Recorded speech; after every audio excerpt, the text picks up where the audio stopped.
Masechet Baba Kama Daf Ayin Vav. Ganav Ikdish V'achar Kach Tavach Umachar. The previous Mishnah taught that if a thief steals a sheep and then he makes it Hekdesh, only after he makes it Hekdesh, then he slaughters it or sells it. In that case, he does have to pay double because he did steal it, but he does not have to pay the 4, in this case for the sheep, because when he slaughtered it, it already belonged to Hekdesh. It did not belong to the owner, and you only have to pay the fine of 4 or 5 when the thief slaughters it while it's still owned by the original owner. But if it makes it Hekdesh, it belongs to Hekdesh, and so he doesn't pay. This is in contrast to the previous Mishnah that switched the order. And the first Mishnah says if he stole it and then slaughtered it, and then made it Hekdesh after he slaughtered it, he does have to pay 4 and 5 because, well, he did everything. He stole it, he slaughtered it. The fact that he did Hekdesh afterwards doesn't change the fact that when he slaughtered it, it belonged to the original owner, so he does have to pay 4 and 5. That was the Mishnah's case. Question. Amri. Bishlama tebicha la mechayav teki katabach dekdesh katabach vedvela demare katabach. Ela ahekdesh lichayev, mali mecharo lejot, mali mecharo lashamayim. So the question is, we understand that the thief will not have to pay 4 and 5 on the slaughtering, because when he does the slaughtering, he's not slaughtering that of the owner, but he's slaughtering an animal that belongs to Hekdesh. And you don't pay 4 and 5 to the Bet HaMikdash. We established that rule. So once you make it Hekdesh, it is removed from the ownership of the original owner. So that makes sense. He would not have to pay 4 or 5 to the owner. However, maybe he should have to pay 4 or 5 to the owner on the very act of making it Hekdesh, right? Even before forget the Tevicha. If you make believe he never does the Tevicha. He steals it and makes it Hekdesh. Isn't making it Hekdesh the same as selling it? What's the difference if he sells it to another person, where he would have to pay 4 and 5, or if he sells it to Shamayim, even though he's not getting any money for it, doesn't matter, giving it away, making it Hekdesh, he's transferring ownership to another party. What does it matter if it's just a person, or it's to the Bet HaMikdash? That should still be the same, called mecharo, and he should have to pay 4 and 5 to the owner. Very interesting question. We're going to have 3 answers. Ha maneh Rabbi Shimon hidamar kodashim shachaya b'achariutan birshuteh demare kaimi. So first answer is, our entire Mishnah is the opinion of Rabbi Shimon. Rabbi Shimon said that when you have a consecrated animal for which the owner is responsible. This would mean the case where the thief, when he made it Hekdesh, what language did he use? If he said, Hare alai korban, he takes upon himself the obligation to bring a korban, and he says, okay, I'm going to bring this as my korban. Then, if that animal should be lost or stolen, he has to bring another one because he's responsible. As opposed to if he says Hare ze korban, then the animal, only this animal itself is a korban. If it gets lost or stolen, he is not responsible to replace it. So Rabbi Shimon says, in a case where you are responsible to replace it, then it remains in the possession of the owner, even though the owner made it Hekdesh. So from one point of view, it belongs to Hekdesh. It doesn't belong to any human being.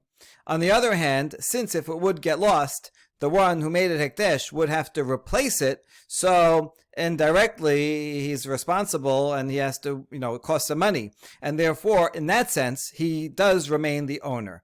Therefore, if we follow Rabbi Shimon and we assume we're talking about a case where the thief made it Hekdesh by saying Hare alai korban, and therefore he's still responsible. So when he makes it Hekdesh, he's not releasing ownership from himself. You only have to pay 4 or 5 to the original owner if he transfers it to someone else. See, in a regular case of ganav umachar, so it belongs to the original owner. The thief comes and takes it. The thief sells it for $100 to a third party, right? He gets the money, he sells it, the other guy has it. Now it's out of the ownership of the original owner, also not in the ownership of the thief, and now it's in the full ownership possession of that third party. That's the case where he has to pay 4 and 5. But in this case, although it's true, he made it Hekdesh, and by making it hekdesh, it's no longer in the ownership of the owner, but since he has responsibility, the thief has responsibility, this thief still retains ownership over the animal himself. It's not out of his hands, and therefore there's no payment of 4 and 5. That is answer number 1. However, we reject it. Ha midisefa Rabbi Shimon, ha veresha lav Rabbi Shimon. The sefa of that Mishnah mentions the opinion of Rabbi Shimon. We're going to analyze Rabbi Shimon's statement today. And that was the end of the Mishnah, which sounds like Rabbi Shimon disagrees with the previous section of the Mishnah, and therefore you can't say Tanakama is Rabbi Shimon if Rabbi Shimon disagrees with Tanakama at the end. So we reject this answer. Second answer, Ela hacha b'maiskinan bekodashim kalim v'alibad Rabbi Yosef Galili damar kodashim kalim amon be'alim hu b'rshute kaimeh. Oh, but this Mishnah is only talking about when the thief, when he made it hekdesh, lower level consecration, like shelamim.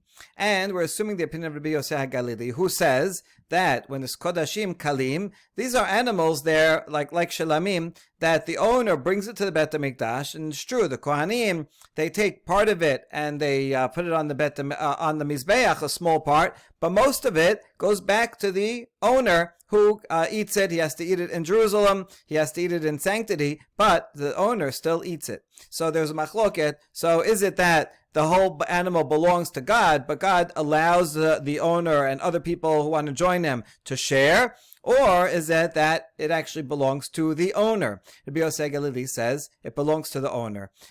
This is unlike Kodshe Kodashim, like a Korban Olah, where everyone agrees that is holy, fully sanctified, belongs to God totally. In that case, indeed, when he makes it hekdesh, he says this is an olah, is totally out of his hands, and maybe in that case he would in fact have to pay 4 and 5 to the owner, like the same as selling it. But this Mishnah is assuming not that he makes it just a shelamim, and therefore the thief retains ownership of it. That's why he doesn't have to pay 4 and 5, because he only pays 4 and 5 if he sells it to someone else and it's completely out of the ownership of the owner or the thief, but here the thief retains ownership. Okay, aval kodshe kodashim mai. So now, according to this answer, you're saying if he made it in olah, then what would be the case? Mishalem tashlum arba v'chamisha. Indeed, that would be totally out of his hands, out of the owner's hands, out of the thief's hands, and he would have to pay 4 and 5, the same as if he would sell it to a third party. If so, Aditan Resha Ganav Tavav Achar Kach Hikdish Mishlem Tashmei Arba v'Chamisha Liflog V'Litne Bedida Bemed B'Mamorim B'Kodashim Kalim Ava B'Kodshe Kodashim Mishlem Tashmei Arba v'Chamisha. If this distinction was true between Kodshe Kodashim and Kodashim Kalim, then the Mishnah should have made this distinction. We always want the Mishnah, when it's contrasting two similar cases, to be razor sharp and change just the slightest variable to show this is the dividing line between one law and the other. And so therefore, and instead of the Resha giving a case that's much more different, remember that Resha gave a case where he stole it, then slaughtered it, and only then made it hekdesh, and there he has to pay the 4 and 5 because he didn't make it hekdesh at all at the time that he slaughtered it. He slaughtered it when it was fully under the ownership of the original owner. And so in our Mishnah, we have a contrast between this case where it's ganav tavach and then ikdish versus the next Mishnah, which switches the order and says ikdish and then tavach, where you don't have to pay 4 and 5. But that's already switching the order, which is a major switch in the case. Why not? If this was true, then it should have made a finer distinction as follows. When do we say that the thief does not have to pay 4 and 5? When it's low level, because then the thief retains ownership of it. But if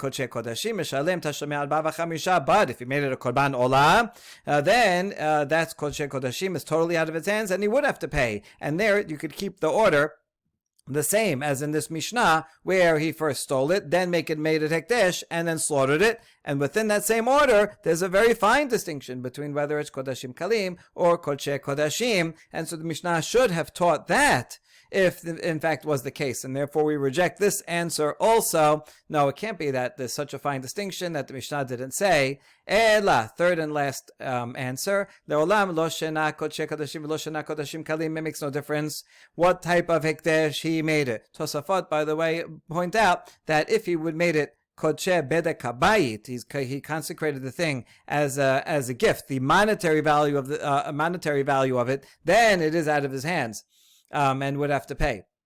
Okay, but here, so we're limiting ourselves to making a hekdesh as a sacrifice. Okay, back to the original question: what's the difference if he sells it to a third-party person, or he sells it to shamayim by making it hekdesh? Either way, he took it out of the hands of the owner into someone else's hands. The thief should have to pay 4 and 5 just for making it hekdesh, even before he does any tivicha. Mecharo lahejot mikara Torah de Ruben v'hashta Torah de Shimon. Mecharo lashamay mikara Torah de Ruben v'hashta Torah de Ruben. Still, it doesn't make a difference what type of sacrifice it is. When there is still difference between selling it to a third party. When you sell it to a person, to a human being, hejot is literally it comes from Greek, the same derivation as our English word idiot. But whereas idiot has a negative connotation in English today, back then it just means a layperson. If you sell it to a layperson, then first, before the sale, it was called the ox of Reuven, and then after the sale, it's the ox of Shimon. No one says this was the ox that was Reuven's, and that, right? It changes ownership completely, and no one calls it by the original name anymore. Whereas if one sells an ox to shamayim, doesn't mean literally selling, it means making it hekdesh as a sacrifice. Beforehand is called, this is the ox of Reuven, when he owns it fully, it's his. And now, after consecration, it's still called the Reuven's ox. It's Reuven's ox that he donated to be a korban shelamim, or to be a korban olah. But it's still called his, because he's the one that's taking care of it. It's in his pen. He's going to bring it eventually when he goes to Yerushalayim. He's going to offer it as a sacrifice. He's going to give it to the Kohen. He's going to fulfill his vow. And so, but the name is still called the short of Reuven, and therefore, we don't call that leaving the ownership totally of the owner. It's different from selling. Therefore, when the thief steals something and makes it hekdesh, making it hekdesh by itself is not the same as selling it. It's still, by making it hekdesh, it's true. It leaves the ownership of the original owner, because now it's hekdesh, but now it's in the thief's hands, and you don't pay 4 and 5 while it's in the thief's hands. And so, once he makes it hekdesh, and then he slaughters it after, the chidush is that he still does not pay 4 and 5, because he is slaughtering it after it's out of the hands of the owner. And you only pay 4 and 5 when you slaughter it while it is in the ownership of the original owner. And that answers that question. Okay, the last part of the Mishnah mentions Rabbi Shimon Omer. He says that if the hekdesh that's made, if it's an animal that the one who makes it hekdesh, we're assuming right now that's the thief that's making it hekdesh. We're going to see that we're going to change that to the original owner making it hekdesh. Okay, right now, if the thief makes it hekdesh, and he bears financial responsibility to replace it with another one, meaning because he said, Hare alai, then he does have to pay 4 and 5 to the original owner. But if he said Hare ze, meaning I'm only responsible for this one, but if it gets lost or stolen, I don't have to replace it, and then he goes and slaughters it, then he does not have to pay 4 and 5. That's what Rabbi Shimon said. Now we're going to question this. Amri, Nihi desabar Rabbi Shimon, Mali mecharo lahejot, Mali mecharo lashamayim, Ipecha mi ba'ele. We understand that Rabbi Shimon is arguing about on Tanakama. Tanakama said, anytime you make it hekdesh, the thief makes it hekdesh, and then slaughters it, he does not pay 4 and 5, because since he already made it hekdesh, it's out of the hands of the owner, and making it hekdesh, still the thief retains ownership of it, because it's still called his name. That's what we just established. And Rabbi Shimon disagrees. Rabbi Shimon says that it doesn't matter whether you sell it to a lay person or you sell it to shamayim, right? That's still called selling it, and therefore, according to Rabbi Shimon, he has to pay 4 and 5 just for the act of making it hekdesh.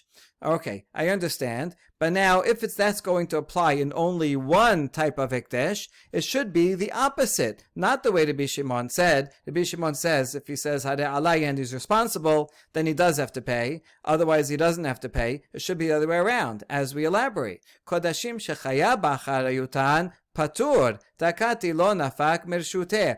If it's kodashim that the thief is responsible for, because he said Hadeh Alai, I have to bring it, and if this one gets lost, I have to pay for it, then he should not have to pay 4 and 5 for making it hekdesh, because it didn't leave the possession of the thief.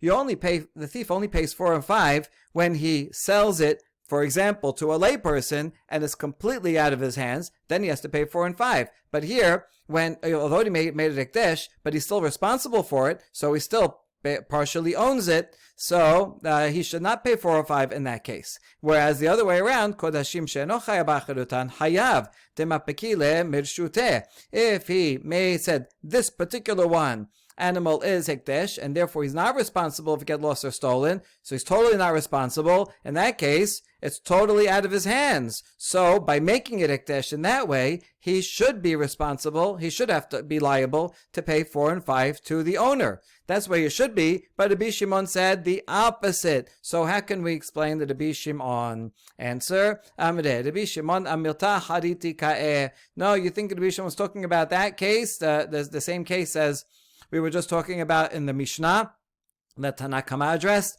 No, actually Rabbi Shimon was addressing a different case altogether.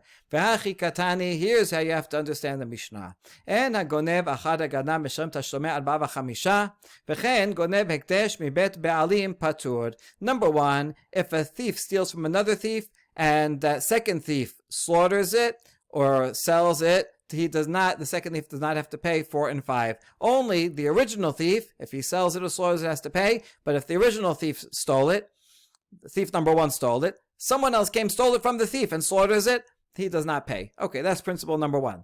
And that's similar to if a thief steals an animal that was already made hekdesh by the owner while it was in the owner's house. So we misunderstood Rabbi Shimon. We thought Rabbi Shimon was talking about a case where the thief makes it hekdesh. No, it's talking about an owner. He has an animal, a nice sheep there. The owner one day says, I'm going to make this hekdesh. I'm going to bring this as a sacrifice. Or I accept upon myself a sacrifice. And he designates this one to fulfill his vow. And it gets stolen while it's hekdesh. The thief is not the one that made it hekdesh. Oh, in that case, he is exempt, because it's similar to stealing it from another thief, right? It's the same source. My ta'ama v'gona mi bet ha'ish v'lo mi bet hekdesh. When do you pay 4 and 5? Only if you are the thief and you stole it from the house of the original owner. Not if you stole it from the house of a thief. And also, not if you stole it from hekdesh. Although physically, this animal was in the barn of the original owner, but now that he made it hekdesh, although it's physically there, it belongs to the temple treasury. And so, if you steal it from the owner's ownership, from the owner while it belongs to him, you have to pay 4 and 5. But since the owner made it hekdesh, he does not have to pay. That's the case we're talking about, and that was the opinion of the Chachamim. But Rabbi Shimon, he's arguing on this case. Oh no, it didn't say all this in the Mishnah. We have to fill in the blanks. So Rabbi Shimon omer, kodashim shechay b'acharutan hayav, ma'itama karina be v'godam b'bet ha'ish. Rabbi Shimon makes a distinction. If that original owner said, Hadeh alai korban, I have to bring a korban, I'm responsible for bringing korban, and I'm going to use this one, but if this one gets lost, I'm going to bring another one, since he's responsible, and if it gets lost, that's going to make him be financially liable, although indirectly, so still, that is called ownership. Responsibility is a type of ownership over it. And therefore, when the thief steals it, if the thief steals it and slaughters it, he has to pay 4 and 5. Why? Because we still apply the pasuk that it was stolen from the house of the owner. Since the owner has responsibility over it, even though it's hekdesh, it is still called that it's possessed and it's in the house of the owner. On the other hand, if the original owner said, then he is not liable at all for it, and so it's totally out of his hands. And in that case, we do not apply this category of the pasuk that it was stolen from the owner's house, because even though physically it was in his barn, he has zero responsibility for it. It's totally hekdesh, and therefore the thief does not pay for it in 5. Good. Mikadish aminan le Rabbi Shimon damar shechita shena reuya la shemeh shechita kodashim nameh shechita shena reuya hi. Now we bring a follow-up question to Rabbi Shimon from another opinion that Rabbi Shimon said. He said this back in the Mishnah on Daf Ayin. There, Rabbi Shimon's opinion in general is that a shechita, which does not make the animal fit to eat with kosher meat, is not called shechita. Even though you're doing it with a good knife and the best shochet and you're doing it in the proper way, nevertheless it doesn't have the legal designation of shechita, and you have to have a legally valid shechita in order to pay 4 and 5. If the thief steals it and then shoots it in the head, shoots the animal in the head, he does not pay 4 and 5, only if he does a valid shechita, and valid shechita is only if it becomes kosher edible meat as a result of that shechita.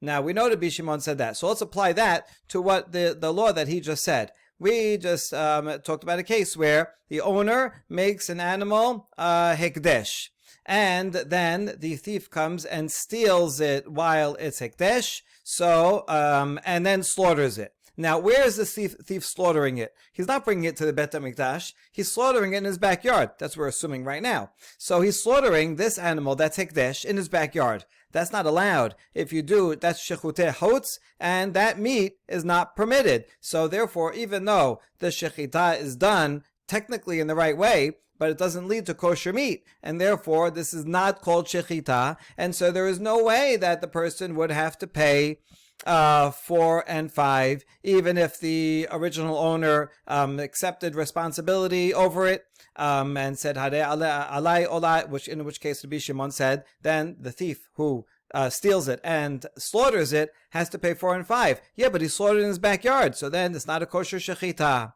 Now that's the question. We have 3 answers. Ki atad avdimi amar Rabbi Yochanan b'shochet timimim b'bifnim l'shem ba'alim. Rabbi Yochanan says it's a case where the thief he stole it, and then he brings it to the Bet HaMikdash. It was a tamim animal, and he brings it to the Bet HaMikdash, and he offers it for the sake of the owner. This is kind of a nice thief. He stole this sheep, but then he brings it on behalf. So, therefore, the shechita is a valid shechita, and that's why he has to pay 4 and 5. But we challenge this. Wait, in that case, the thief actually did a favor to the owner, right? Because he's bringing it to the Bet HaMikdash on behalf of the owner, and therefore the owner's obligation is fulfilled. The owner designated this. This will be my korban shelamim, and so now it was offered for him, or as korban olah, it's offered for him, and now he fulfilled his obligation. So, if anything, the owner should thank the thief, right, for taking it all the way to the Bet HaMikdash on his behalf. And in that case, the original principle goes back to the owner. It's the same as if the owner returned it, said, "Sorry, I stole this." Right? Here it is back. In which he would not have to pay 4 and 5. Okay, we're going to fix this answer and say we're talking about a case where indeed the thief stole it, brought it to Bet HaMikdash, offered it in the name of the original owner, but after it was slaughtered, the Kohen messed up and the blood spilled before it was sprinkled on the altar. The main thing for a korban is sprinkling the blood on the mizbeach. That's what effectuates it, and that's when we could tell the owner who originally vowed that you fulfilled your obligation. But here it didn't happen, and the owner has to now go and bring another one. So that's the problem. That's why the owner is out. So it's not considered as if the thief, although the thief, I guess, tried, but it was not successful, and therefore it's not as if the thief returned the original thing. He stole it, and the owner is out, an animal, and he has to bring another one, and so the thief has to pay 4 and 5. That's the case. But the slaughter itself was a kosher slaughter. And that's why even Rabbi Shimon would say he has to pay 4 and 5 for this. Ki ata Ravin amar Rabbi Yochanan b'shochet timimim bifnim shelo l'shem be'alim. Second answer, also in the name of Rabbi Yochanan. The first one was when Rav Dimi came to Bavel. This one when Rabin came to Bavel. They both are students of Rabbi Yochanan, but he has a slightly different answer. B'shochet timim bifnim shelo l'shem be'alim. The thief stole it and offered it in the Bet HaMikdash, but not for the sake of the owner. He came and said, this is an olah. I want to get credit for it. It's my olah. And he didn't say it's the olah for Mr. So-and-so, who was the actual, rightful, original owner who consecrated it. Therefore, it is a kosher shechita, and they sprinkled the blood on the Mizbeach, and even though they didn't do it in the name of the correct owner, it's still a valid sacrifice and a valid shechita. It's not as if he returned it to the owner, because the owner now still has to bring another animal to fulfill his vow. So that's the case where the thief has to pay 4 and 5. Third answer, we're talking about an animal that was the owner consecrated to be a korban, and the thief stole it. Somewhere along the way, it got a blemish, and a blemished animal, you cannot give it as a sacrifice. You have to redeem it, and you can slaughter it outside the Bet HaMikdash. So that's the case we're talking about. Yes, it was consecrated, but he slaughtered it, but he's allowed to slaughter it, and so therefore the slaughter is valid, and you can benefit from that meat as long as you redeem it. So that's the 3 answers to the question. Good. Now we have a challenge to all 3 questions. Tahi Rabbi Elazar. The Rabbi Yochanan shechita materet, halo zedika materet. Wait a second. According to either answer of Rabbi Yochanan, does the act of shechita make it permitted to eat? It does not. When we're talking about a korban, the shechita by itself is the first step. But then you have to sprinkle the blood. Only after the blood is sprinkled, let's say it's a korban shelamim or a korban todah, that the owners eat part of it. So when can the owners eat part of it? Oh, not right after shechita. It's still prohibited, still consecrated. Only after it's sprinkled on the Mizbeach, the blood, then we tell them outside, okay, they did the sprinkling, now you can start eating. So therefore the shechita itself should not be called a shechita according to the Rabbi Shimon, because it doesn't permit, the shechita by itself does not permit the meat to be eaten. And similarly, according to Resh Lakish, who said that it was got a mum, and they slaughtered it outside, Resh Lakish shechita materet v'alo pidiyah materet. Also for Resh Lakish, the shechita itself, yes, you're allowed to do it outside, but the shechita by itself does not make it permitted to eat, still consecrated, and you have to redeem the holiness of the animal for money. Only then is the meat permitted to eat. So in either case, in that case also, the shechita should not be considered a valid shechita to pay 4 and 5, because it doesn't make the meat available. And we answer, Ishte mit te had Rabbi Shimon. Rabbi Elazar, who asked this question, must have forgotten the important statement of Rabbi Shimon, who said, Kol hamed lizrok kezaruk dameh, v'chol hamed lipadot kepadui dameh. We have a principle that as long as something is potentially ready to be sprinkled, it's as if it's sprinkled already. So even though, you did shechita and you have the blood, even though you didn't actually sprinkle the blood on the Mizbeach already, since everything is all prepared and they're about to do it, as long as the everything is prepared, there's time to take it to the Mizbeach, and it's available, and they can do it, we consider it as if it's already done. And since it's as if it's already done, the shechita, although right at that second you can't eat the meat, but that we consider that shechita to be a kosher, valid shechita, because in just another minute they're going to do it. We consider it as if it's done already. And same thing with the redemption, even though when you do shechita you didn't redeem it yet, but it's all ready to be redeemed, right? And so as long as it's fit to be redeemed and we're about to do it, we consider it as if it's already done, to the extent that the shechita, although you can't eat it this second, that shechita is considered a valid kosher shechita, and that's why the thief will have to pay the 4 and 5. Lastly, for today, we bring a baraita in which we see that Rabbi Shimon does in fact have this view that as long as it's about to be sprinkled, it's as if it's already sprinkled. Kol hamed lizrok kezaruk dameh detanya. Rabbi Shimon omer yesh notar shu מיטמא טומאת אוכלים. ויש נותר שאינו מיטמא טומאת אוכלים. Notar means an animal that is a sacrificial animal that's overdue. Different types of sacrifices have different due dates that you have to eat the meat by that time. So for example, Korban Todah, you can eat it during that day and the night. But once it's anything left over after the night, by the next morning, is prohibited to eat and it has to be burnt. Okay, that's called notad. Now notad, any notad, you're not allowed to eat. But there's within that two subcategories, some notad also can receive food tum'ah, and there's some notad that does not receive food tum'ah. Food is especially susceptible to tum'ah. Liquids are even more susceptible to tum'ah, but food is more susceptible to tum'ah than, say, kelim, just vessels, or clothing. So if there's something that could be meat, but if it's edible and is food, then it will receive tum'ah as food. But there's some categories of notad that, even though, it is physically meat, but it's not edible, and therefore, and was never edible, and therefore never got the status of food, and does not become tameh as food. So, how so? Kesad, lan lifnei zirika eno mitameh tumat ochalim, ve'lachar zirika mitameh tumat ochalim. If they did the slaughter, but they didn't yet do the sprinkling of the blood. They didn't do the sprinkling of the blood during the day. Now, as long as you don't sprinkle the blood of the sacrifice on the Mizbeach, and if it's a Korban Todah, Shilamim, and the food cannot be eaten. The food is not kosher. So they didn't do zirika, and then it was left overnight, obviously not eaten because you're not allowed to eat it. So since it never became food, it never became kosher meat, so it's not treated as food for tum'ah either, and does not receive food tum'ah.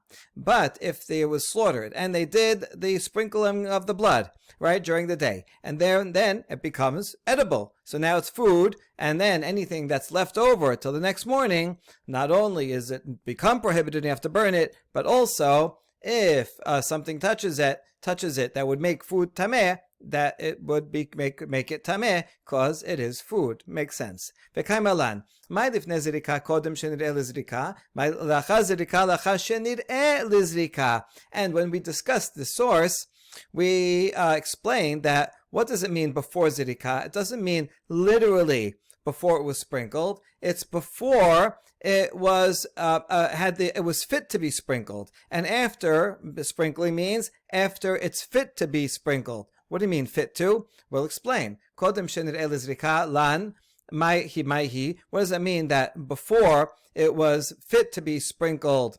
It lasted overnight. It was left over. What case is that? That